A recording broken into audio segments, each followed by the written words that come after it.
राजकुमार नाम जिनका था गोपीचंद,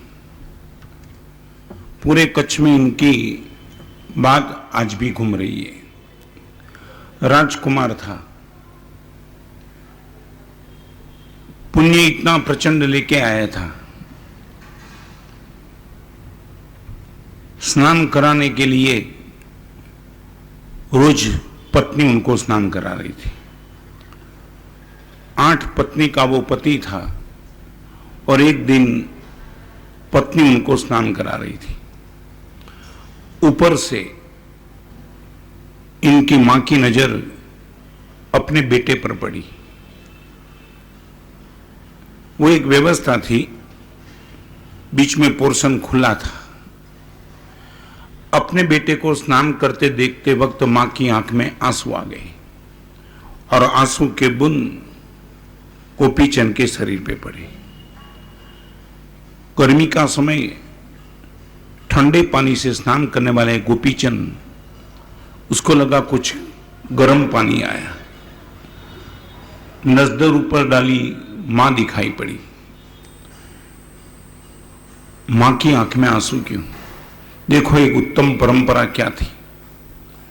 स्नान करते करते ही पत्नी को बोला, रुक जाओ, मां के पास जाता हूं। मां के पास जाकर के उसने पूछा, मां आंख में आंसू क्यों है? इस घर में कोई दुख है इसलिए आंसू है कि कोई दूसरा ही कारण है? मां ने बता दिया, बेटा दुख इस घर में कुछ नहीं, मगर तुझे स्नान करते देखते वक्त मेरी आंखों के सामने एक दृश्य आ गया। कौन सा? तेरे पिताजी को हम ऐसे ही स्नान कराते थे। शरीर बहुत ताकत वाला था, राजगद्दी के मालिक थे। हम भी उनकी 8 पत्नी थी, उनको ऐसी ढंग से स्नान कराते थे, मगर आज जीवन की समाप्ति होने के बाद तेरे पिताजी स्मशान में जाके सो गए। लगता है कि बुढ़ापा आने के पहले तेरे जीवन में भी कोई बदलाव नहीं आया, तो जिस मार्ग पे तेरे पिताजी के उसी मार्ग पे तू चला जाएगा। आंख में आंसू इसका है। इतिहास ये कहता है कि गोपीचंद ने सोच लिया, मां वो दिन नहीं आएगा, और उसी टाइम चालू स्नान से कपड़ा बदल करके राजकुमार गोपीचंद, सन्यासी गोपीचंद बन गया। आज के प्रवचन में 3 बात आज आपके सामने रखना चाहता हूं, 3 और 4। बाल्यावस्था वो है जिसमें समय है, शक्ति नहीं है और समझ नहीं है। रिपीट करना चाहता हूं, छोटी उम्र के जो भी बेटे हैं, 2 साल 3 साल के बेटे, उनके पास समय पर्याप्त है क्योंकि कोई रिस्पॉन्सिबिलिटी नहीं है, मगर न शक्ति है न कोई समझ है। युवावस्था वो है जिनके पास समझ भी है, शक्ति है, मगर समय नहीं है, वो भागता फिरता है। बुढ़ापा वो है कि जिनके पास समय है, समझ है, शक्ति नहीं है। रिपीट करना चाहता हूं, 3 चीज, बाल्यावस्था, युवावस्था और बुढ़ापा। बाल्यावस्था वो है कि जहां समय है, समझ नहीं है, शक्ति नहीं है। युवावस्था वो है कि जहां समझ भी है, शक्ति भी है, मगर समय नहीं है। और बुढ़ापा वो है जहां समय पर्याप्त है, कटता ही नहीं, समझ भी बहुत है, मगर शक्ति के नाम से कुछ बचा नहीं है। मैं आपको पूछना चाहता हूं, यदि आप कुछ भी अच्छा करना चाहते हो, आपके पास समय होगा तब कर पाएंगे, समझ होगी तब कर पाएंगे, कि शक्ति होगी तब कर पाएंगे? रिपीट, तीनों विकल्प। एक बात समय है, एक और समझ है, और नंबर 3 शक्ति है। प्रवचन सुनने के लिए घर से यहां आना है, बुढ़ापा के पास समय भी है, समझ भी है, आ नहीं पाता, शक्ति खलास हो गई। मैं आपको पूछना चाहता हूं, कुछ भी अच्छा कार्य करना है तो सबसे पहले रिक्वायरमेंट क्या? समय की, समझ की, कि शक्ति की?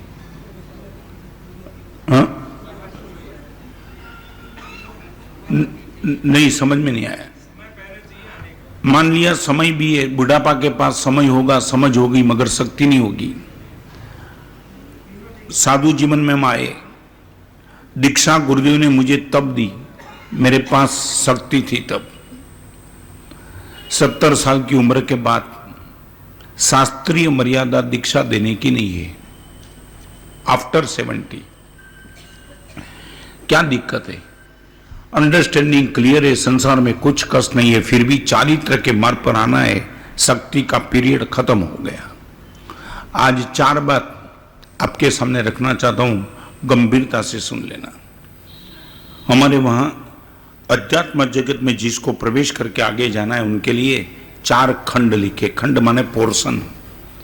नंबर 1, नंबर 2, नंबर 3 और नंबर 4। पहले नंबर का पोर्शन लिखा है ज्ञान खंड।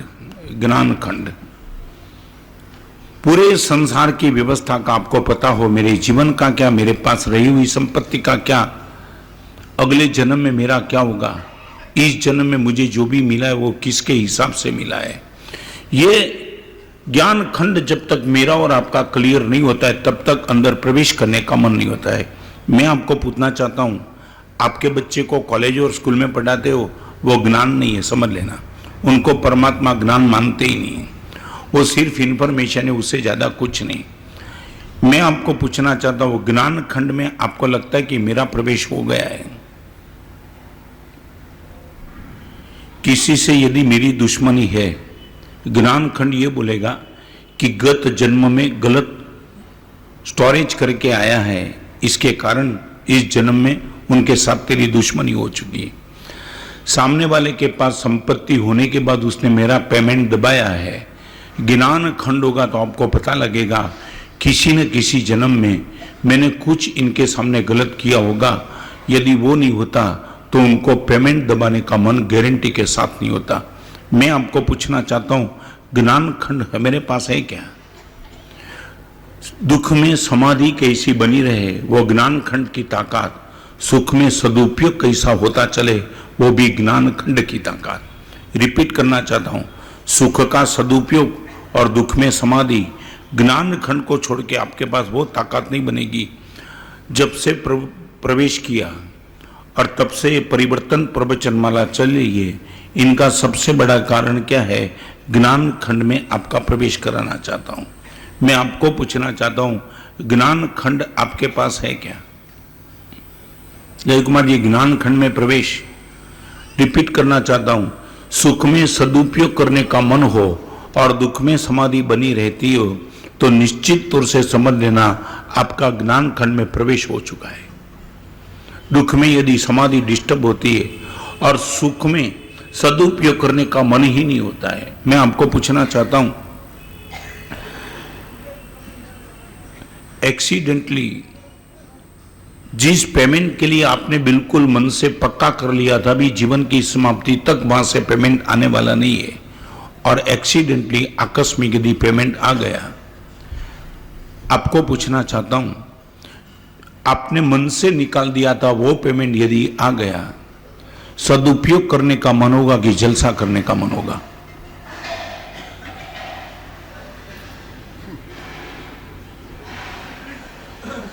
भाई आवाज बंद करो, वहां जानना चाहता हूं। प्रकाश जी क्या? नहीं, ये मैं किसी को आरोपी के अंदर से पूछो।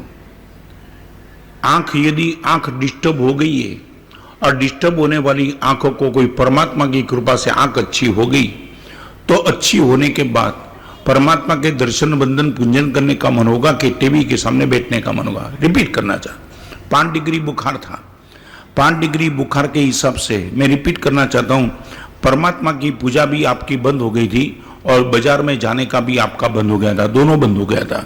सच बोलो, 5 डिग्री बुखार खत्म होने के बाद मन में सबसे पहले भाव क्या होगा?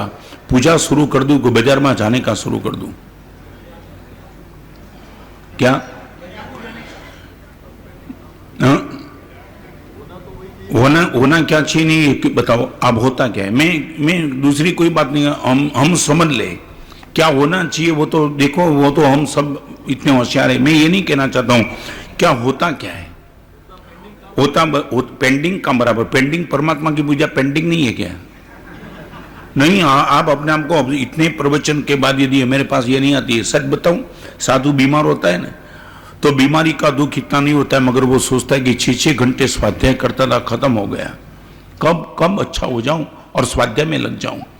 साधु भी बीमार में से बाहर होना चाहता है, मगर उनके पास एक विकल्प है कि जब तक बुखार है तब तक स्वाध्याय नहीं, सबकी भक्ति लेनी पड़ती है, मुझे तो भक्ति करनी चाहिए, तो जितना जल्दी अच्छा हो जाओ तो इतना स्वाध्याय में लग जाऊं, परमात्मा की भक्ति करते चलूं।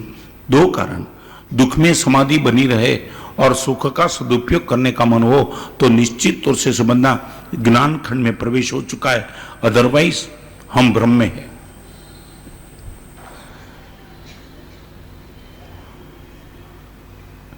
कितने साल के प्रवचन के बाद हमारा ज्ञान खंड में प्रवेश नहीं होगा। कभी कभी तो बहुत दुख भी होता है, बहुत दुख। जानबूझ करके साइन बोर्ड देखने के बावजूद भी यदि गलत रास्ते पे आदमी जाता है तब लगता है कि ये क्या दिमाग लेकर के बैठा है। और मेरे पास इतनी भी व्यवस्था नहीं है। जीवन की समाप्ति के बाद मेरे साथ जो आने वाला है उनके लिए मैं अंधा हूं और इसी जीवन में काम लगने वाली चीज के पीछे मैं पागल बन के जीवन को समाप्त कर रहा हूं। मेरी मानसिकता क्या है? एक छोटा सा प्रश्न आपको पूछूं, सच बोलो, जो कार्य आप करना चाहते थे उसी कार्य कोई दूसरे ने कर दिया, आपको आनंद होगा कि दुख होगा? कमल जी समझे नहीं? जिस कार्य आप करना चाहते थे उसी कार्य यदि दूसरे ने कर दिया, आपको आनंद होगा कि दुख होगा? हाँ? कार्य माने एक्स फॉर एग्जाम्पल, आपको क्रेडिट मिलने वाली थी, वही क्रेडिट दूसरे को मिल गई, आप राजी की नाराज? नाराज माने इनकार तो समझ लेना, आपको सचमुच कार्य में इंटरेस्ट नहीं था, आपके ईगो को संभालने में इंटरेस्ट था। इतना कर्मबंध। ये कर्म जब उदय में आएगा तब आपको पता नहीं लगेगा, आंख में से खून के आंसू निकलेंगे, आप वो कर्म के उदय को समाप्त नहीं कर पाएंगे। ये कार्य मैं करना चाहता था, ये मीट एक्सपोर्ट पॉलिसी पे मैं काम में लगा, मान लो कि किसी और ने कर दिया तो मैं तो उनको धन्यवाद दूंगा, दोस्त मेरा काम आपने कर दिया, ये काम मेरा ही था ही नहीं। पशु को बचाने का काम ही किसी की मोनोपोली नहीं है, सबकी बात है। यदि वो कार्य तुमने किया तो मैं बहुत राजी निश्चित तौर से हृदय से उनको धन्यवाद देता। तो मैं आपको पूछना चाहता हूं, इसमें आप इतने डिस्टर्ब ज्यादा बन जाते हो? जो कार्य आपको करना था वो कार्य यदि दूसरे ने कर दिया, क्रेडिट इनके पास चली गई, आप राजी नहीं? भुगरा जी क्या नहीं, ये क्लियर करो, नहीं तो ये मैं आपको कहना चाहता हूं, ये बहुत गंभीर जुआ, और तुम जुआ खेलते हो धर्म के साथ। I would like to know why not.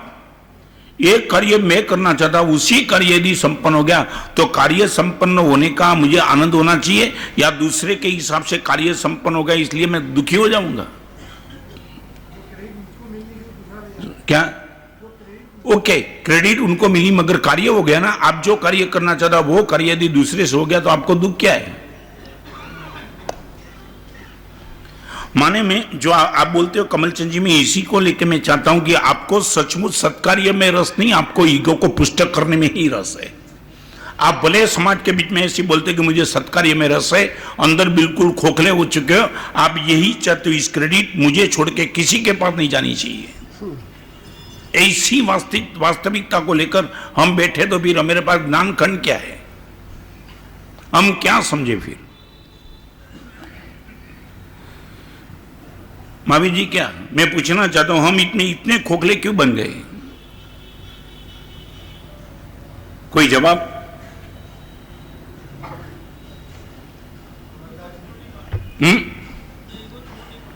कब छोड़ेंगे?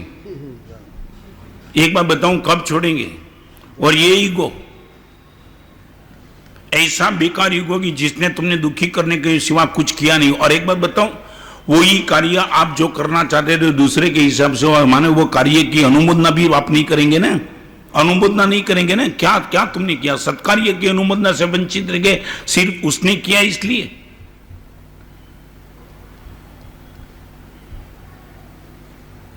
ज्ञान खंड ये ज्ञान खंड आपको ये बुद्धि देगी कि नहीं, चलो मैं जो कार्य करना चाहता वो कार्य दूसरी किसी से हुआ, आई एम हैप्पी। सच बताओ, एक बात बताओ, एक बैट्समैन सेंचुरी लगाना चाहता था, वो नहीं लगा पाया, दूसरे ने लगा दी और मैच में जीत गया, आनंद होगा कि दुख होगा उनको? हाँ? सच।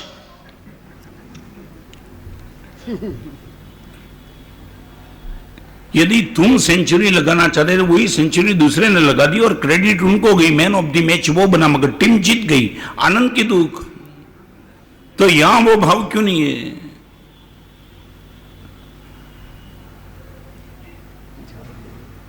अभी पर्यूषण बात के प्रवचन, पूरे ऑपरेशन के प्रवचन चलेंगे। बहुत एनालिसिस दे दी तुम कि अभी बेहोश ही हो तुम। क्या हुआ? उनको खुद का दुख हो, मगर दूसरे ने लगाए, उनके वो जेलसी में नहीं जाएगा। वो इतना कर पाएगा कि मैं लगाना चाहता था मगर मैं नहीं लगा पाया, मगर उसको लगा दिया, आखिर तो उसने लगा दी ने, सेंचुरी, मैच जीत गया, बात काफी है।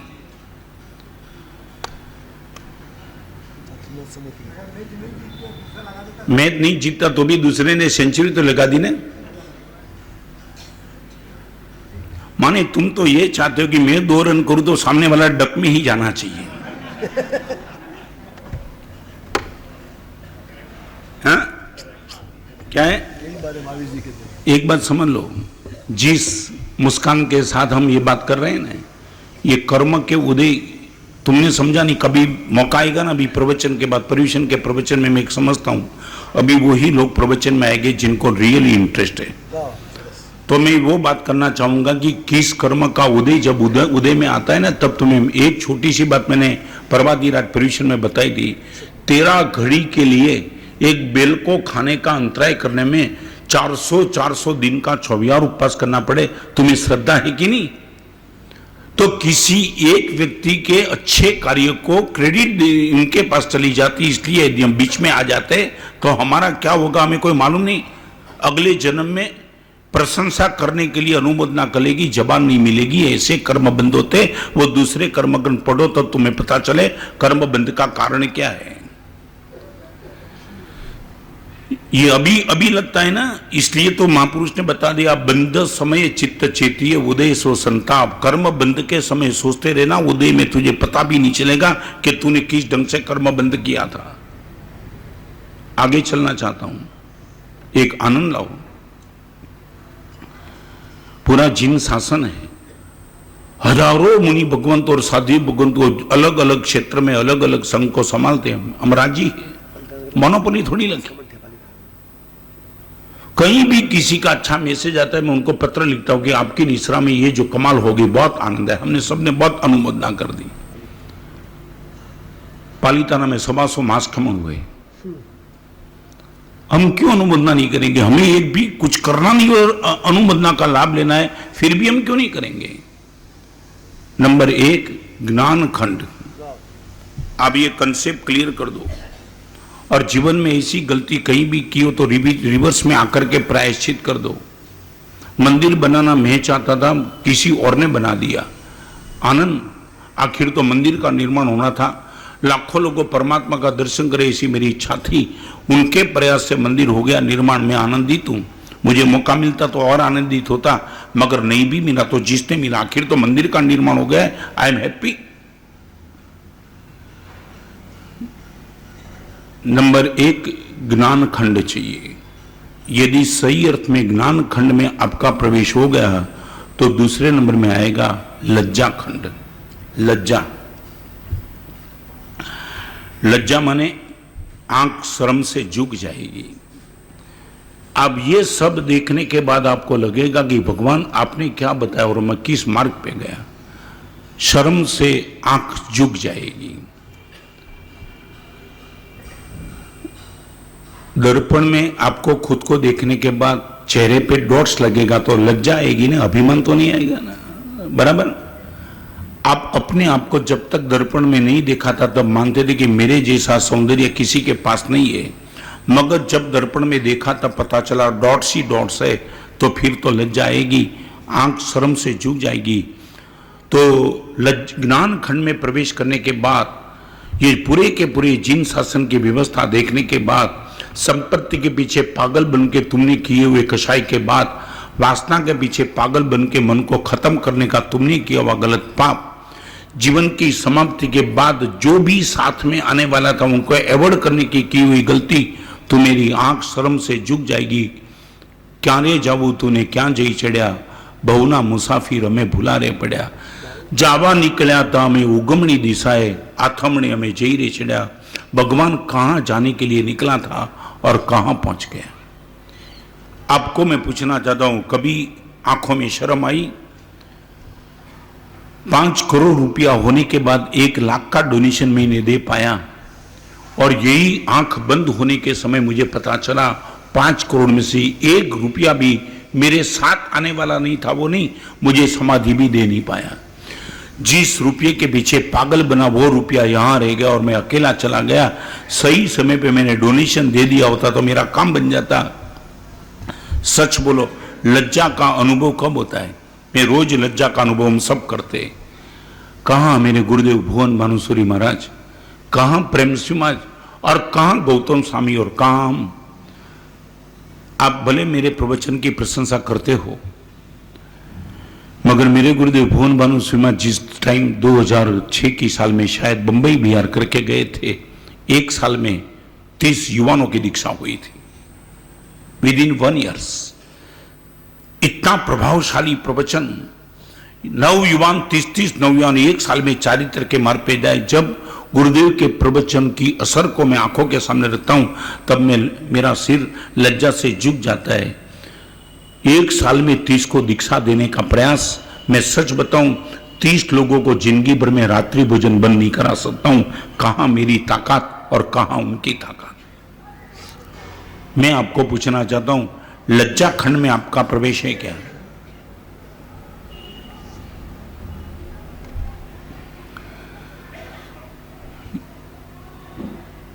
एक छोटा सा प्रश्न प्रकाश भाई, जितना डोनेशन दिया उसको लेकर के मन में ईगो आता है कि कितना रखा उसको लेकर के लज्जा आती है? रिपीट करना चाहता हूं, 50 लाख में दे 50,000 को डोनेशन दिया, इनको देख करके आपको ईगो पुष्ट होगा, या इतना रुपया होने के बाद ही सिर्फ इतना ही रुपया दे उसको लेकर के आपको लज्जा होगी? मेरा चातुर्मास था बारडोली में। बारडोली के संघ के प्रमुख थे, नाम जिनका था रसिकलाल मगनलाल। सुन लेना, मिरेकल डोनेशन, मिरेकल माने शब्दों में बयान नहीं कर सकते ऐसा डोनेशन। मेरी उपस्थिति में मुस्लिम से लेकर के सभी समाज ने उनका बहुमान समारंभ रखा। हर कम्युनिटी, जैन संघ बहुमान करे किसी दाता का वो तो समझ में आता है, मगर पूरा समाज मुस्लिम से लेकर के सब, हार तोरा सब चला 1 घंटा चला। फिर रसिक भाई को बोलने का कहा कि आप कुछ बोलो। बहुत सरल आदमी थे, और उसके वक्तव्य में उसने एक बात बता दी कि मेरे डोनेशन को लेकर के ये पूरे बारडोली समाज ने मेरा बहुमान किया, मगर गुरुदेव के सामने मुझे ये प्रकट करने में कोई अफसोस नहीं है, कोई खेद नहीं है, कोई दुख नहीं है कि मैं इतना ही कहना चाहता हूं कि गुरुदेव से मैं आशीर्वाद चाहता हूं। मेरे डोनेशन को लेकर के 18 कौम में एक आनंद है, और इन सबको लगता है कि रसीब भाई जैसा उदार बारडोली में कोई नहीं है, मगर गुरुदेव के सामने मैं आशीर्वाद देना चाहता हूं। मेरी डोनेशन की जितनी शक्ति है उसमें से 1% डोनेशन नहीं देता हूं। आशीर्वाद चाहता हूं कि मेरी जितनी शक्ति हो इतना डोनेशन का मेरे मन में भाव पैदा हो जाए। मैं आपको पूछना चाहता हूं, सच बोलो, आप जो भी डोनेशन देते हो आपकी शक्ति अनुरूप देते हो, वो बोलने की क्षमता आपके पास?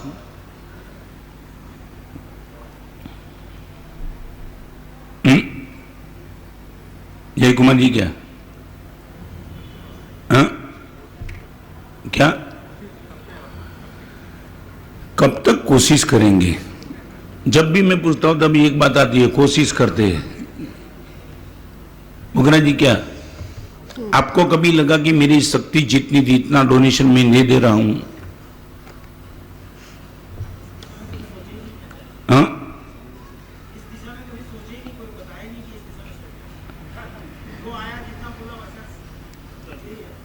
माने गलती हमारी। होशियार लोग हैं सब।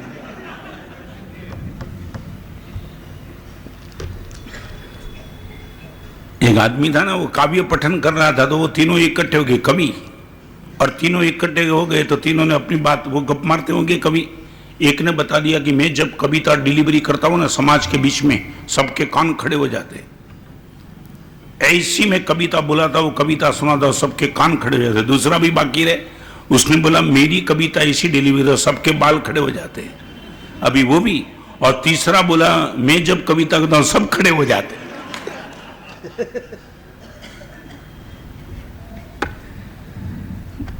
कोई भी साधु साध्वी तुम आज लावो, वो लज्जा खंड में बैठे ही है। चाहे उत्कृष्ट कोटि की साधना करने वाले मुनि भगवान, आप हृदय से उनको पूछो, वो बोलेगा भगवान महावीर ने जो संयम बताया वो संयम मेरे पास कहां। आपको भी ये लगे कि वस्तुपाल, तेजपाल, कुमारपाल, झगड़ूशाह, भामाशाह, पेथरशाह, उन लोगों ने जो डोनेशन दिया उसमें से महाराज साहब मेरे पास क्या है, क्या दिया, मैं कितना रखा और कितना दिया। लोग ये देखते कि कितना दिया महाराज साहब, मैं वो ऑब्जर्व करता हूं कितना रखा। मैं आपको पूछना चाह रहा हूं, सच बोलो, आपकी नजर क्या, लोगों की नजर है आपने कितना डोनेशन दिया, आपकी नजर वहां होनी चाहिए मैंने कितना रखा। I would like to know from you, सच बोलो, आपकी लोगों की नजर बराबर है कि यहां होनी चाहिए कि क्या कमाल का डोनेशन दिया, आपकी नजर वो होनी चाहिए कि महाराज साहब कितना रख के दिया।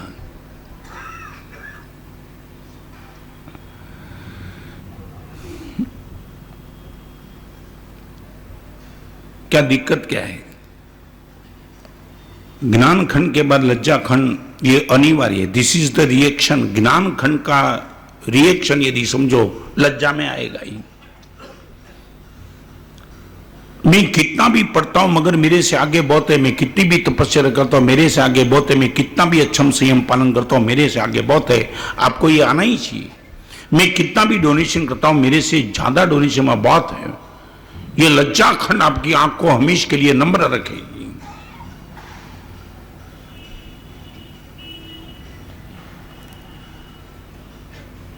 दूसरे नंबर में हमारा नंबर नहीं, कमलचंद जी नहीं, हाँ?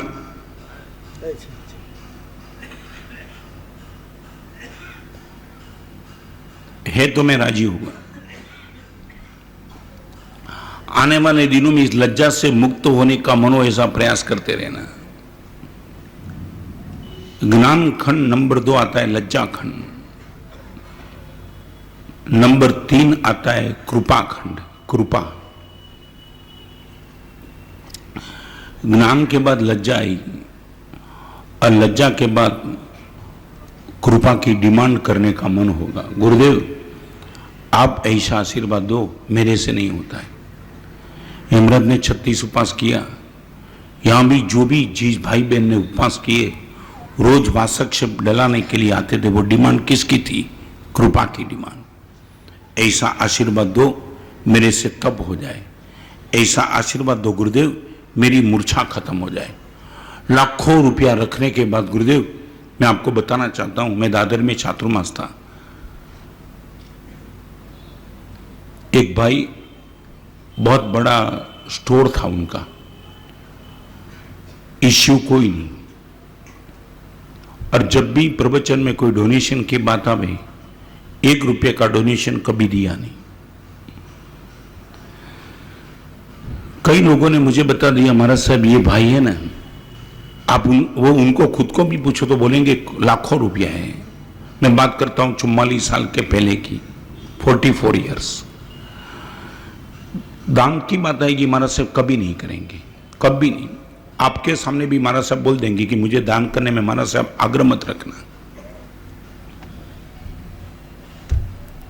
और कमलचंद जी एक दिन मैंने खुद ने उनको पूछ लिया, दान नहीं करते हो क्या?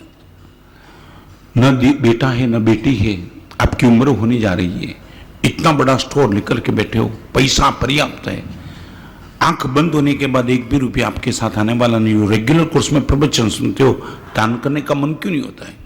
महाराज साहब मालूम नहीं, अंदर से कोई उठता ही नहीं। मैंने मजाक में उनसे बात की, मजाक में मैंने बोला आपकी ओर से ये दूसरा यदि आपके नाम से डोनेशन डिक्लेयर कर दे तो आप दो कि ना दो? पुखराज जी समझ गए मैं क्या कहा? आप प्रभु सभा में बैठे हो मगर आप डोनेशन ना दो, मगर आपके नाम से किसी दूसरे ने डोनेशन डिक्लेयर कर दिया, आपका मन नहीं होता है ना, आपकी ओर से दूसरे को मन हो जाए तो वो डोनेशन आप देंगे क्या? एक मिनट के लिए देखने लगे, फिर बोला महाराज साहब मेरी नाम से कोई बोल देगा, मैं गारंटी के साथ दे दूंगा।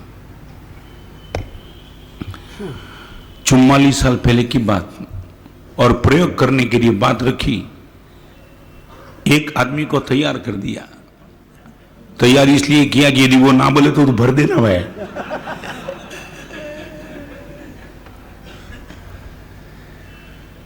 और उसने 31,000 का डोनेशन, 44 साल पहले के 31,000 का डोनेशन डिक्लेयर हुआ। जैसे नाम डिक्लेयर हुआ सबके कान खड़े हो गए कि सच इनका ही है कि दूसरे का है। और वो आगे बैठे थे, मैं गवाह हूं इनका, प्रवचन चल रहा था मेरा और 31,000 का डोनेशन उनके नाम से डिक्लेयर हुआ।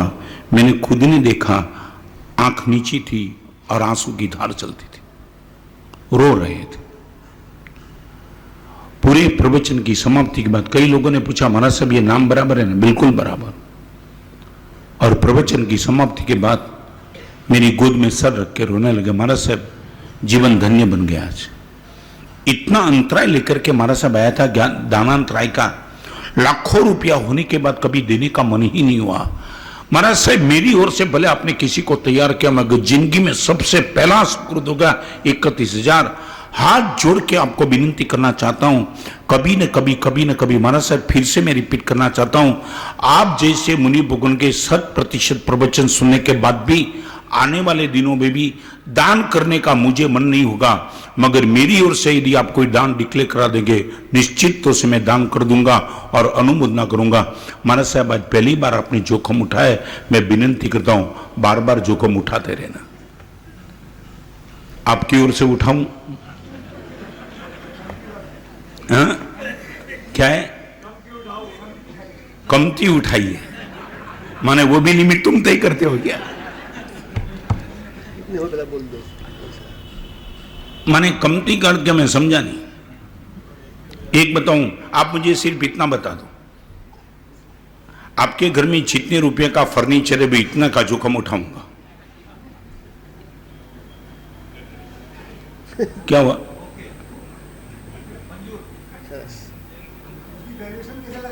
क्या है? वैल्यूएशन?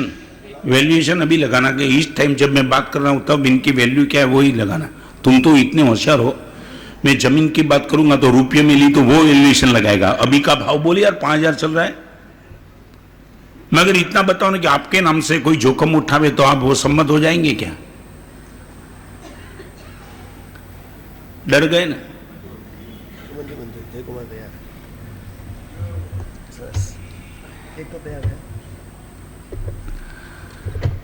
रोज रोज रोज हम कृपा मांगते हैं, रोज ज्ञान खंड आ गया, लज्जा खंड आ गया, मगर अभी लगता है गुरुदेव आपकी कृपा बिना ये काम नहीं होगा। परमात्मा के चरण में जाकर के भी ये प्रार्थना करते कि आपकी प्रभु करुणा बरस जाए तो ही मेरा काम होगा। चाहे संकेत हो जाओ, चाहे पालिता ना जाओ, कृपा का ये माल इतना पावरफुल है, इनको छोड़ के तुम निश्चित तौर से आगे नहीं जा सकते हो। मैं क्या करूं भगवान, तू ही कर सकता है। तेरी करुणा, तेरी कृपा, तेरा आशीर्वाद, तेरी मंगल कामना, तेरी शुभकामना, तेरी शुभाशीष, इससे ही मेरा काम होगा। ये अध्यात्म जगत की बात कर रहा हूं, तो मैंने जगत की बात नहीं करना चाहता हूं। ये तीसरे नंबर का खंड है, कृपा खंड मुझे चाहिए ही चाहिए। मैं आपको पूछना चाहता हूं जीवन में इनकी भूख कितनी है कृपा की?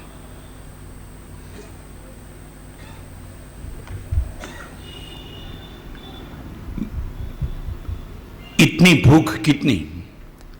ऐसी भूख की कितनी भी कृपा मिले फिर भी लगे कि नहीं गुरुदेव और बरस जाओ और बरस जाओ। सबसे पहला प्रवचन मैंने शुरू किया तब गुरुदेव के पास जब गया था वास्केप डलाने के लिए, गुरुदेव ने पूरा सर वासक्षेप से भर दिया था, पूरा का पूरा। पक्की खातरी है कि इनके बिना एक कदम नहीं चल सकते हैं। एक कदम नहीं। तुम्हारी दुनिया ये कहती कि बिना कृपा भी तुम करोड़पति बन सकते, ये दुनिया ये कहती कि बिना कृपा तुम्हारी कृपणता खत्म हो नहीं सकती है। रिपीट करना चाहता हूं, पैसा बनाने के लिए कृपा की जरूर नहीं है, मगर उदार बनने के लिए कृपा की जरूर है।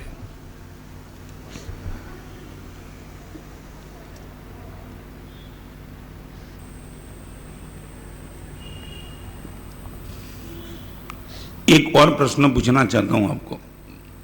मेरे आशीर्वाद से कमलचंद जी, आपके मन में दो में से एक भाव आ जाए। एक भाव वो आ जाए दान देने का मन हो, और दूसरा भाव वो हो जाए कि प्रैक्टिस करने का मन ही न हो, तो कौन सा आशीर्वाद चाहिए?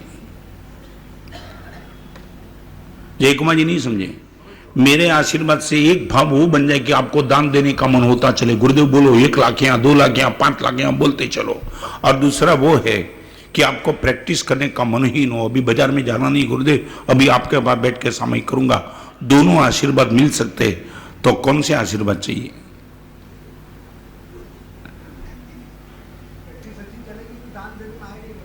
क्या है? प्रैक्टिस अच्छी चलेगी तो ओके, जो जितनी प्रैक्टिस चलेगी उतना दान नहीं, वो प्रतिशत तो बोलो। कभी कभी तो मैं भी, अभी जय कुमार जी कृपा बरसाने में मैं भी चेक कर रहा हूं। नहीं, मेरे साथ भी चीटिंग करने वाले बहुत आते। कभी कभी कोई आता है ना, मुझे बोलता है महाराज साहब एक काम करो, आशीर्वाद दे दो। क्या? मेरे मन में है। मैं मन में नहीं, खुला बोल। और मन में क्या होता है मालूम है? 3 दिन का छरी पलित संग निकालना है। भाव अच्छा, मगर मैं बोलता हूं आशीर्वाद किसका दूं? छरी पलित संग का। तो कि वो नहीं, महाराज साहब पैसा हो जाए उनका। तो आप बताओ ना, दान देने का मन हो ऐसा वासक्षेप, और बाजार में जाने का मन हो ऐसा वासक्षेप, ये मन क्यों नहीं होता है?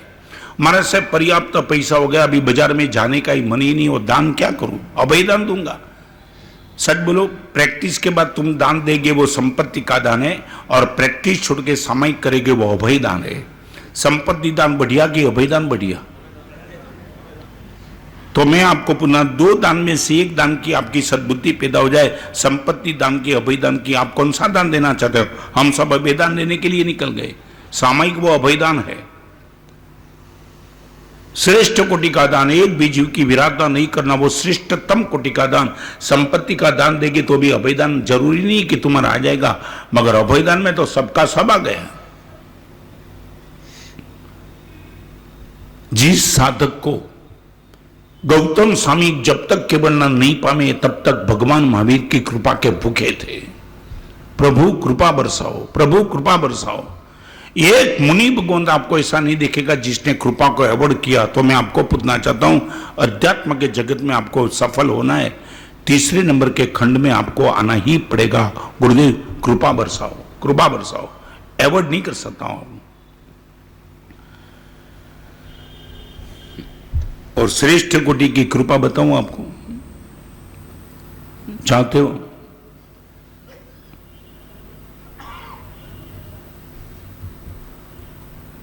प्रकाश जी कृपा चाहते हो? हाथ मत जोड़ो। चाहते हो? कृपा अलग अलग रूप से आती है। आप कृपा क्या मानते हो और कृपा क्या आ जाती है आपको मालूम भी नहीं होता है। आप चाहते हो कृपा मिल जाए?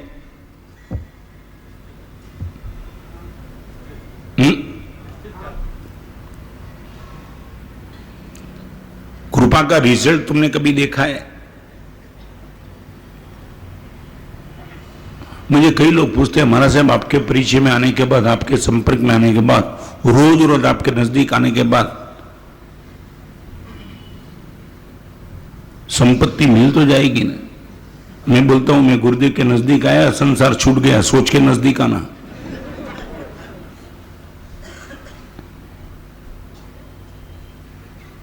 एक छोटा सा प्रश्न आज के प्रवचन में पूछूं, कृपा का अर्थ बताना चाहता हूं। परमात्मा की और गुरु की कृपा सचमुच मेरे पर है, इनका पक्का भरोसा करना है तो 2 विकल्प। गुरु ने और परमात्मा ने जो छोड़ा वो मिले, वो कृपा नहीं है। जिसके लिए छोड़ा वो मिल जाए वो कृपा है। रिपीट करना चाहता हूं, गुरुदेव ने जो छोड़ा वो मुझे मिल जाए वो गुरु की कृपा नहीं है। गुरुदेव ने जिसके लिए जो छोड़ा है वो मुझे मिल जाए वो गुरु की सही अर्थ में कृपा है। तो I would like to know from you, आपको पूछना चाहता हूं, आपको क्या चाहिए? मैंने जो छोड़ा है वो चाहिए या जिसके लिए छोड़ा है वो चाहिए? सोच के बोलना।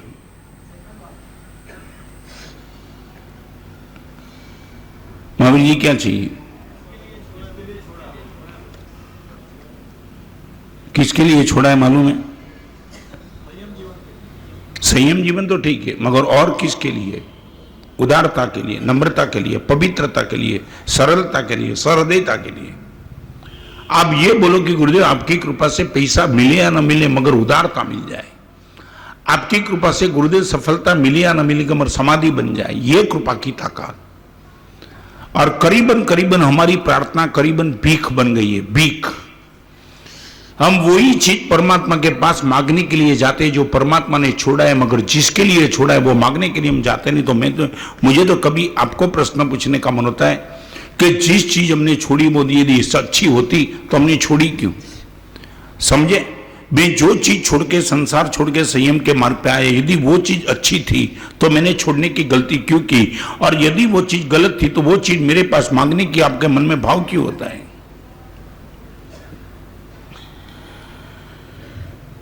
ये तीसरे नंबर का खंड है, कृपा खंड। और आज हमारा सबका जीवन इस कृपा की पूंजी से ही चलता है। ज्ञान खंड नंबर 1, लज्जा खंड नंबर 2, कृपा खंड नंबर 3 और धर्म खंड नंबर 4।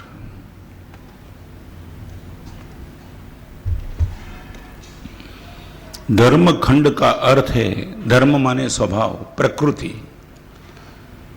दान आपकी प्रेरणा नहीं बनेगी, आपकी प्रकृति बन जाएगी। प्रेरणा और प्रकृति के बीच में कमलचंद जी फर्क है क्या? प्रेरणा और प्रकृति क्या फर्क? माने दान तब तक नहीं होता है जब तक प्रेरणा नहीं मिलती है। वहां वो पहले नंबर का खंड हो सकता है, मगर अभी प्रकृति बन गई। गुरुदेव अभी दान करने का कोई किसी से भी प्रेरणा की जरूर नहीं है। माना साहब सहज ही मन में आता है कि दान करने का मौका मिलता है तो दान करके ही रहो। ये चौथे नंबर का खंड प्रकृति खंड, जिसको धर्म खंड बोलते हैं।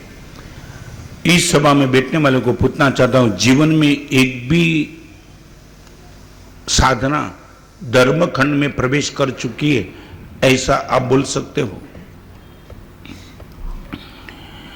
किसी भी एक साधना अभी महाराज साहब वो धर्म खंड की साधना है। महाराज साहब प्रकृति बन गई। मैं गाली बोल ही नहीं सकता महाराज साहब। सामने वाला कितना भी महाराज साहब मुझे उत्तेजित करे, महाराज साहब जबान से गलत निकल ही नहीं सकता, नेवर। महाराज साहब तीर्थ स्थान में जाता हूं तो पेटी वाले को पूछना नहीं पड़ता है, मैं ही पेटी में चला जाता हूं, दोस्त ये इतना बड़ा तीर्थ मेंटेन कैसे करते हो? साधारण खाता की क्या व्यवस्था है? लाभ देने, मुझे लाभ दो। हम जावे और पेडी में से डिमांड करें कोई कमरे धर्मशाला के किराए का पैसा चुकाने के बाद वो पेडी वाला बतावे कि इस क्षेत्र में इतना काटा है, इसमें इतना काटा है, आप लिखाओ। हमारे से वो स्थिति गई। अभी वो स्थिति आ गई कि प्रकृति बन गई कि जहां भी जाऊं वहां मौका ढूंढता हूं कि कहां धर्म करने का मौका मिलता है। तो आई वुड लाइक आपको मैं पूछना चाहता हूं, एक धर्म ऐसा है कि जो आपकी प्रकृति बन गई हो। प्रकृति, कोई प्रेरणा की जरूर नहीं महाराज। चाहे वो नम्रता हो, चाहे सरलता, उदारता, पवित्रता, परोपकारिता, कुछ भी हो, महाराज साहब चैन नहीं पड़ता जब तक ये नहीं करता हूं। ये प्रकृति, मैं रिपीट करना चाहता हूं, भोजन हमारी प्रकृति नहीं है क्योंकि हम करते हैं। दवाई हमारी प्रकृति नहीं क्योंकि हम लेते, मगर ऑक्सीजन लेना क्या है? क्या हो गया? ऑक्सीजन कहां तक पहुंचा? प्रकृति बन गई। रात को 12 बजे सो जाएंगे तो भी ऑक्सीजन चालू ही होगा महाराज साहब। उसमें किसी की प्रेरणा की जरूरत नहीं। दवाई लेने के लिए प्रेरणा की जरूरत है, भोजन के लिए प्रेरणा की जरूरत है, मगर ऑक्सीजन के लिए प्रेरणा की जरूरत नहीं महाराज साहब। मैं अपने आप से लेते रहता हूं तो आपको पूछना चाहता हूं, ऐसा एक भी धर्म मेरे पास है जो मेरी प्रकृति बन चुकी है? हमारे से मैं किसका वर्णबात कर ही नहीं सकता। सामने वाला ऊपर से नीचे गिर जा मगर इनके लिए हमारे से मैं बुरा बोल भी नहीं सकता और बुरा सुन भी नहीं सकता। सारी दुनिया में बहुत कुछ गंदी चीज बनती है, सबको सुनने के लिए मेरे कान नहीं, हमारा सब मैं कर ही नहीं सकता। मेरे पास आने की एक धर्म ऐसा बन चुका है जो प्रकृति रूप बन गया। वो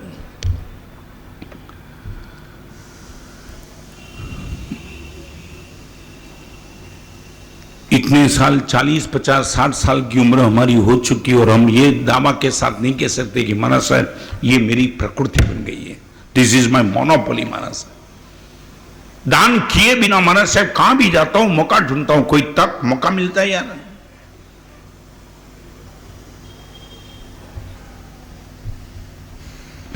क्या लगता है विजय कुमार जी, कोई प्रकृति?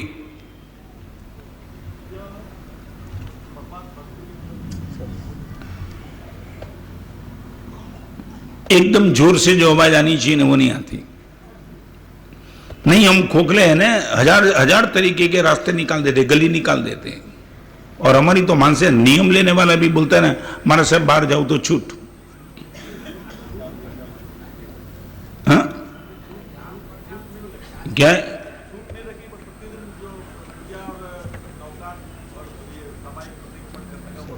वो बराबर है, मगर मैं जो कहता हूं ना वो प्रकृति की। जिस दिन हमारी रह जाए उस दिन महाराज साहब ऐसा लगता है कि पूरा दिन मेरे। एक बार बताओ, सच बोलो, सामयिक आपकी रहेगी उसी दिन 10 लाख का पेमेंट आ गया आपका, तो सामयिक रहेगी, इनका दुख ज्यादा कि पेमेंट आएगा इनका आनंद ज्यादा? उगरा जी क्या होगा? हाँ, पेमेंट का सामयिक रहेगी, इनका दुख नहीं ना। उसी दिन 2 कर देंगे। हाँ 2 कर देंगे। क्या है?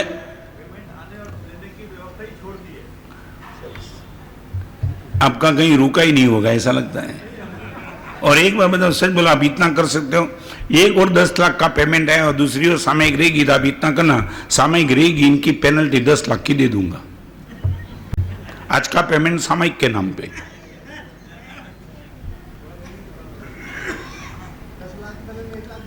क्या है? 10 लाख के बदले में तो अभी धन्यवाद देता हूं। नहीं, 10 लाख में 1 लाख बने 10% बहुत हो गया। क्या नियम दे? मैंने एक जगह ऐसा बोला नियम ले लो, तो वो नियम लेने के लिए तैयार हो गया। मैं बोला तू सीधा नियम ले लिया, उसने बोला सामयिक करता ही नहीं तो नियम लेने में दिक्कत क्या है? तुमको नियम देने के पहले भी सोचना पड़ता है। एक आदमी शांत होने के बिल्कुल करीब था, उसने अपने बेटे को बुला दिया, अपनी कंपनी में जो भी लोग 25 साल से नौकरी कर रहे उन सबको लाख लाख रुपया दे देना मेरे मरने के बाद। बेटा भी हैरान कि जिनके में पिताजी ने कभी इतना डोनेशन नहीं दिया, एक बात तो रिपीट पूछा। शांत होने का 15 मिनट बाकी है, धड़कन बढ़ रही है, फिर भी बेटे ने बोला पापा रिपीट करो, 25 साल से अपने वहां जो भी नौकरी करता है उन सबको लाख लाख रुपया। तब बेटे ने मैनेजर को बुला दिया कि देख पिताजी बोल रहे, सुन लेना। और मैनेजर के चेहरे पे मुस्कान, पिताजी के सामने मैनेजर मुस्कान से बात करता। बेटे ने बोला तू यार हंस रहा है, ये पिताजी का डोनेशन है। उसने बोला 25 साल से नौकरी कोई नहीं करता है, सब 10 साल से ये तो डोनेशन देने की बात कर।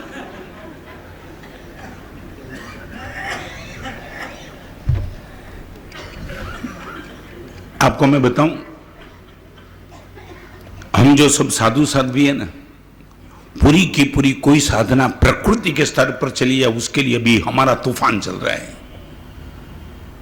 जो भी कर रहे हैं गुरुदेव प्रकृति बन जाए हमारी, तब करता हूं प्रकृति बन जाए, त्याग करता हूं मेरी प्रकृति बन जाए, स्वाध्याय करता हूं मेरी प्रकृति। कहां तक प्रेरणा की जरूरी है? कहां तक गुरुदेव बोलते रहेंगे स्वाध्याय कर गुरुदेव?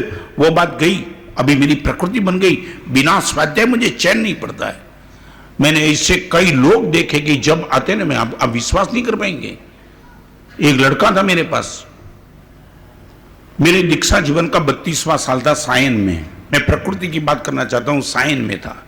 और एक लड़का मुझे शाम को मिलने के लिए, सुबह दीक्षा दिन था, दीक्षा दिन निमित्त कोई आयोजन था, आयोजन पूरा हो गया, रात को आया मिलने के लिए। महाराज साहब 9 बजे उठा, तब पता चला कि आज तो आपका दीक्षा दिन था। वो तो गया महाराज साहब, बहुत चूक गया आज दीक्षा दिन में। मैं बोला ठीक है, नहीं आया तो अभी आगे देखना। महाराज साहब वो तो छोड़ो, मगर इतनी बड़ी गलती हो गई मेरे से, इनकी मुझे पेनल्टी चाहिए। ये प्रकृति की बात करना चाहता हूं, कोई प्रेरणा नहीं प्रकाश भाई। और मैंने उनको बोला कि एक काम कर, पेनल्टी क्या यार तुझे जो नहीं, महाराज साहब आपके मुंह से बताओ। मैं बोला तू चाहता है तो एक काम कर, 32,000 रुपया साधर्मिक भक्ति में दे देना, जो भी कमजोर साधर्मिक है उनको 32,000। महाराज साहब और बताओ। मैंने बोला 32,000 जीव दिया मैं दे रहा हूं। आगे मैंने बोला 32,000 रुपया भैया बच में देना। आगे ये देखो जय कुमार जी, मुझे पैसा नहीं चाहिए था, इनकी आंख का आंसू गिर रहा था। महाराज साहब ये जो चूक गया हो ना, सुबह आपकी दीक्षा के प्रसंग में आना में चूक गया, वो कितना भी रुपया देने के बाद भी वो महाराज साहब वो नुकसान भरपाई नहीं होगा। मेरी मजबूरी थी महाराज साहब, मैं दे भी तो क्या सकता हूं साधु श्रावक होकर के। आगे बोलो महाराज साहब। अभी मैंने बोला दोस्त ये बोल दिया, ये भी मजबूरी थी मेरी, तूने मुझे बुला दिया, 32 दे दिया। अभी तो आगे एक काम कर, आगे 32,000 मुझे जहां ठीक लगेगा वहां, और हो गया पक्का। 32 × 4 इज इक्वल टू 128। और जब मैंने उनको बोला 128, तब उसने बोला महाराज साहब देखो एक बात बताऊं, आप अपने जीवन में जो बदलाव लाने का महाराज साहब काम किया है ना, चमड़ी निकाल के आपके चरण में रख दे तो भी उनका ऋण मुक्त नहीं हो पाएंगे। आप बोले तो भी क्या बोले महाराज साहब, आपके लिए तो कुछ बोले नहीं। साधर्मिक बेअमत जीव दिया और 32,000 आप कहां भी दे देंगे। मगर अभी भी मुझे महाराज साहब मुझे सेटिस्फेक्शन नहीं है। मैं इतना कहना चाहता हूं, 128 आपने बोला, 128 मेरी ओर से 256 लाख आज रख के चला जाता हूं, और शाम तक दूसरे दिन सुबह 2,56,000 लेके आया, जहां भी देना था वहां दे दिया। ये प्रकृति की बात करना चाहता हूं। ऐसी प्रकृति आपकी कौन से धर्म की होगी? मैं ये नहीं कहता हूं, एक समझ लेना, यहाँ अमाउंट का प्रश्न नहीं है। 2 रुपया 5 रुपया, महाराज साहब जब भी जाता हूं 2 रुपया 5 रुपया डोनेशन दिया बिना चैन नहीं पड़ता है। कहीं भी मैं जाता हूं महाराज साहब किसी को कॉपरेट करके ही रहता हूं, सामायिक करने के लिए बैठा हूं, बाजू वाले के बैठ कर लेके जाता हूं। यदि बाजू में कोई वृद्ध है तो उनको हाथ पकड़ के उठा लेता हूं। प्रकृति तो बोलो, संसार में बहुत पाप हमारी प्रकृति बन गए। धर्म में आज तक कोई प्रकृति नहीं बन गई जहां विदाउट प्रेरणा महाराज साहब आपको बोलने की जरूरत नहीं पड़ेगी, रोकना पड़ता है। कभी इतना दान करने वाला दान करके बैठता है, उनको रोकना पड़ता है। दोस्त क्या महाराज साहब चैन ही नहीं पड़ता। आपको पूछना चाहता हूं, इसी 4 महीने के चातुर्मास के प्रवचन के बाद आपके पास एक धर्म प्रकृति बन जानी चाहिए। फिर आप सोच नहीं पाएंगे वो आसमान में प्रसन्नता क्या, आप गारंटी के साथ बोलेंगे कि जीवन की समाप्ति के बाद। और एक बात बताऊं, रिपीट करना चाहता हूं, 2 बार कान से सुन लेना, प्रवृत्ति का धर्म आपके साथ आएगा नहीं, प्रकृति का धर्म गारंटी के साथ आपके साथ आएगा। रिपीट, प्रवृत्ति का धर्म गारंटी नहीं देता है आपके साथ आएगा, प्रेरणा का धर्म गारंटी नहीं देता आपके साथ आएगा, मगर प्रकृति का धर्म गारंटी के साथ आपके साथ आएगा। समझे मैं क्या कहना चाहता हूं? क्या प्रवृत्ति का धर्म आपके साथ नहीं आएगा, प्रेरणा का धर्म आपके साथ नहीं आएगा, मगर जो धर्म आपकी प्रकृति बन गई गारंटी के साथ आपके साथ आएगा।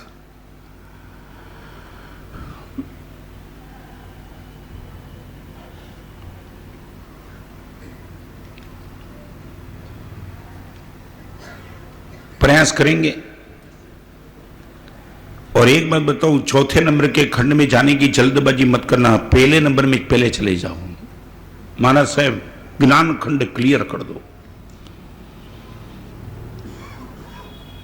मेरी आंख क्यों कमजोर है? एक बार उनके बैकग्राउंड में चले जाओ, किसी संत के पास आकर के पूछो कि महाराज साहब आंख कमजोर मिले, इनके पीछे कौन से कर्मबंध के कारण है?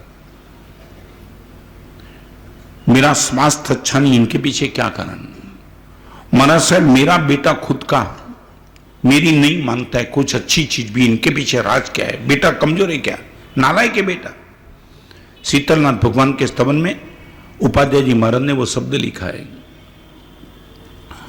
तुम न्यारे तब सब ही न्यारा, अंतर कुटुंब उदारा, तुम ही नजीक नजीक है सब ही, रिद्धि अनंत अपारा, साहिबा शीतल जिन मोहे प्यारा।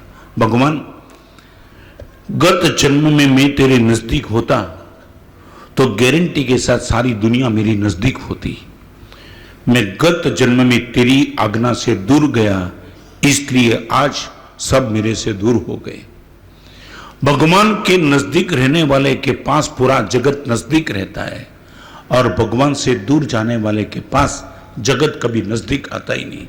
मेरा बेटा मेरी इसलिए नहीं मान रहा है भगवान कि गत जन्म में मैंने तेरी नहीं मानी है। सच बोलो, ये तुम्हारे पास ये बैकग्राउंड है क्या? इस सभा में बैठने वाले को कहना चाहता हूं, कभी ना कभी मौका मिले तो दूसरे कर्म ग्रंथ एक बार पढ़ लेना, किस कर्म का उदय किससे आता है। वो पूरा का पूरा बयान देखने के बाद आप कांप जाएंगे, कांप। मजाक से किया हुआ पाप वो जब कर्म उदय में आएंगे तब क्या हैरान गति कर देता है। आप ये कहेंगे ऊपर से नीचे गिर जाऊंगा, अभी ये कर्म बंद नहीं करूंगा। कर्म के उदय का हमें पता है, मगर कर्म बंद का पता नहीं है। कर्म के उदय का हमें पता है कि दुख हुआ, कैंसर हुआ, वीडो हो गया, ये पत्नी शांत हो गई, मेरा बेटा कैंसर हो गया, मेरा पेमेंट डूब गया, ये सब मालूम है। मगर किसके हिसाब से हुआ ये? मैंने ऐसा गत जन्म में कौन सा कर्म किया?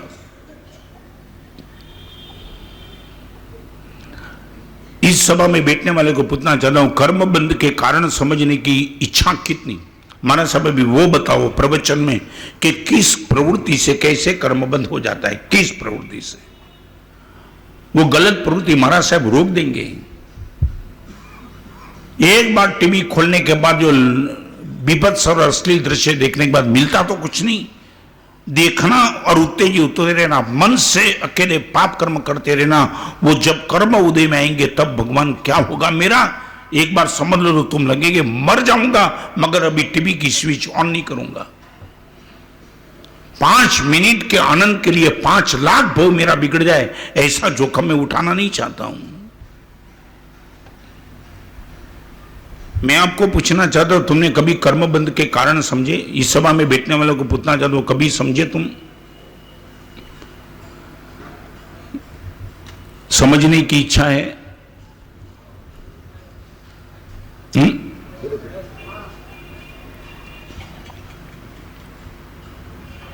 एकदम जीवन को बदलाव लाना ही पड़ेगा।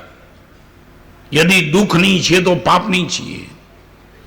ये कार्य कारण भाव है, कॉज एंड इफेक्ट।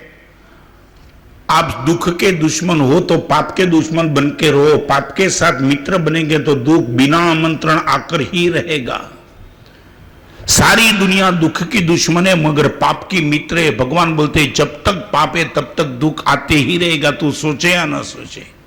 हम पाप करना चाहते हैं, दुख से बचना चाहते हैं, नॉट पॉसिबल एट ऑल, और सुख पाना चाहते हैं और धर्म करना नहीं चाहते, तो बिना धर्म सुख भी तो नहीं मिलता है।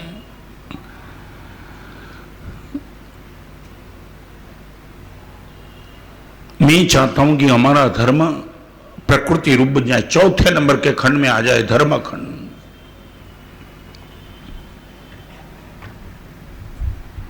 सुबह उठने के बाद नौकर गिनते हो? आप इतना तो बोलो कि मन से वो नौकर गिनने का जो धर्म है ना, और प्रकृति रूप बन गया, वो बोल सकते हो?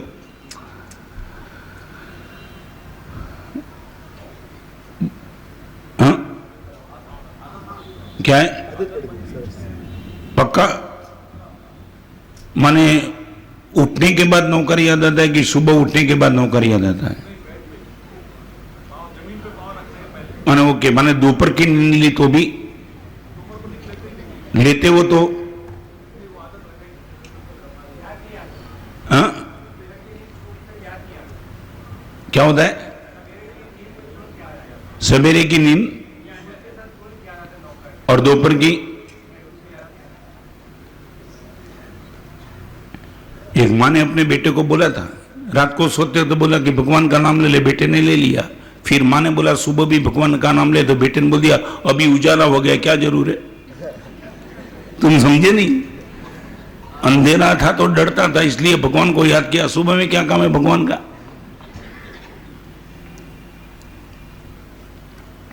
तुम क्या बोले? मैं 47 साल के दीक्षा जिनमें कई लोगों को हॉस्पिटल में मिलने के लिए गया था। सच बताऊं, उनको डॉक्टर ने बोल दिया 20% आप बच सकते हो, 80% मामला खत्म। ऐसी स्थिति में बचने के बाद जब वापिस आता है ना, तब आपको मालूम हॉस्पिटल के बेड पे जो बोलता है ना, अभी माना सब जीवन बिल्कुल बदल दूंगा, अभी सामायिक प्रतिक्रमण दान सब कुछ करते रहूंगा। बाहर निकला, बस तुम समझ गए ना, इसमें मुझे बोलना भी नहीं पड़ता है ना। क्या हुआ? समझदार लोग हैं। बस समझदार नहीं बैठे, बेवकूफ बैठे। समझदार क्या बैठे? तब मैं उनको याद कराता हूं कि दोस्त, ये हॉस्पिटल में तेरे मुंह से निकला हुआ शब्द सब खत्म। बस यही बात है। भगवान ये कहते हैं, दुख में धर्म को याद करना मामूली बात है, पराक्रम तो सुख में धर्म को याद करना है। रिपीट करना चाहता हूं, दुख में धर्म को याद करना बहुत पराक्रम की बात नहीं है। पराक्रम तो तब है जब सुख में धर्म को याद करो। सारी दुनिया तुम्हें याद करे, उसी टाइम तुम परमात्मा को याद करो, तो पता चले कि ये सुख की ताकत क्या है।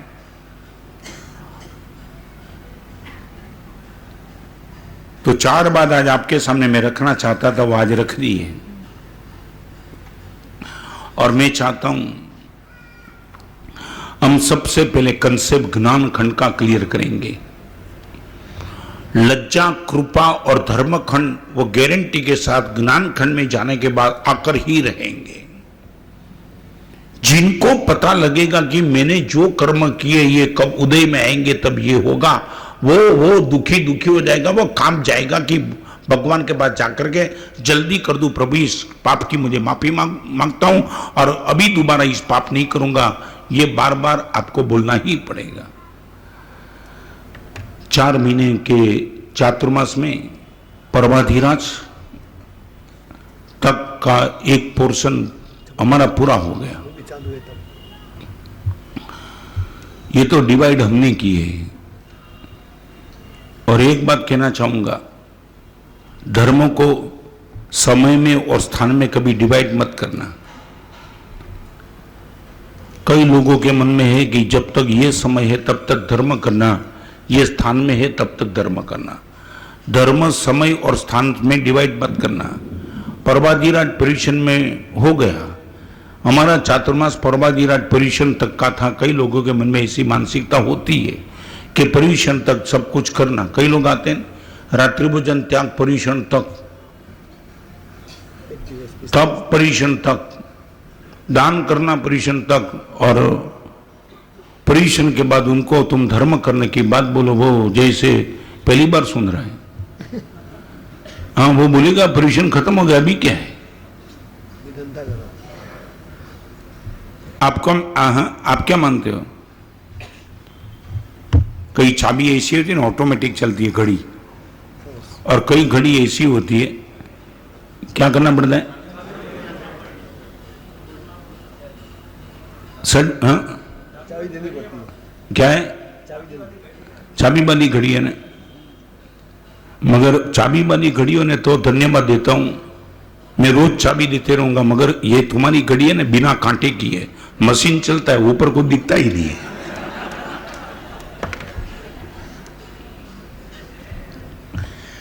ये मामूली बात नहीं, हमारे में एक शब्द लिखा है, जिसको निश्चय का आकर्षण है मगर व्यवहार का आकर्षण नहीं, वो बिना कांटे की घड़ी है। रिपीट करना चाहता हूं, समझे? निश्चय का आकर्षण है और व्यवहार में जिनका दिवाला निकल चुका है। निश्चय की बात बहुत करेगा, नम्रता रखो, आत्मद्रव्य निर्मल है, पुद्गल को करता कुछ नहीं है, बस अंदर रहो, ओम तत्सत, बाकी सब गपसप। हाँ, ऐसे कई लोग बैठे, बस ऐसे लगा के बैठे। मुझे मिला था एक राजकोट में एक आदमी, महाराज से बस ये कुछ नहीं है, निश्चय है, सब व्यवहार बेकार है, सामयिक करो, प्रतिक्रमण करो, ये सामयिक प्रतिक्रमण करने से मोक्ष हो जाता तो कभी का हो गया होता। ऐसे मुझे भी बात करने के लिए आते, मुझे पूछता है, महाराज से आप ही तो बताते हो प्रवचन में कि हमने अनंत जन्म में अनंत बार दीक्षा ली, फिर भी मोक्ष नहीं हुआ। मैं बोला नहीं हुआ, तो फिर भी आपने दीक्षा ली? मैं बोला मेरी दीक्षा की बात फिर करता हूं, मगर तुझे एक बात बताऊं, अनंत जन्म में अनंत बार शादी की, फिर भी वासना शांत नहीं हुई। इस जन्म में शादी किया, माने से मथुरा में जाता हूं आता हूं। सच बोलो, दीक्षा फेल गई कि शादी भी तुम्हारी फेल गई? क्या फेल गया? सामयिक फेल हो गई, इनके लिए तुम अटैक सामयिक पर करते हो, मगर इतने जन्म जन्म तक शादी की और आज भी वासना की आग ऐसी प्रज्वलित है। माना साहब पक्का पता चल गया कि वासना की समाप्ति माना साहब शादी के माध्यम से, भोग से माध्यम से कभी होने वाले नहीं। 100% ये पक्की बात हो गई। अभी माना साहब कोई रास्ता दिखाओ कि बिना भोग के मार मेरी वासना खत्म हो जाए, कोई पूछने के लिए नहीं आया। रिपीट करना चाहता हूं, अकेले निश्चय की बात वो कांटे बीने की घड़ी है। अंदर सब कुछ शायद अच्छा होगा मगर कोई उपयोग का नहीं है। व्यवहार वो कांटा है और निश्चय वो मशीन है। रिपीट करना चाहता हूं, व्यवहार धर्म वो घड़ी का कांटा है और निश्चय धर्म घड़ी के अंदर रही हुई मशीन है। गारंटी के साथ कांटा मशीन से ही चलेगा, मगर कांटे तो होने चाहिए। ये मैं प्रवचन करता हूं वो कांटे, आप सामयिक प्रतिक्रमण करते हो वो कांटे, ये तपस्या चल रही वो कांटे, वो व्यवहार धर्म है और इनके हिसाब से निश्चय की प्राप्ति होगी।